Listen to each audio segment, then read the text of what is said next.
Hello everyone, কেমন আছো সকলে? আশা করি সকলে খুব ভালো আছো।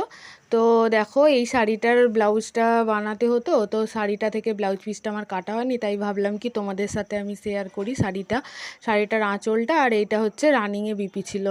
তো শাড়িটা খুব গ্লেজি, দেখতে সুন্দর। আগেও আমি শাড়িটার অনেক কাজ করেছি, কিন্তু শাড়িটার নামটা আমি ঠিকঠাক জানি না। তো তোমরা যদি জানো কেউ, আমাকে একটু কমেন্টে জানিও। তারপরে দেখো, আমি কাটিংগুলো করে নিয়েছি, বাড়ি থেকে করে নিয়ে এসেছি।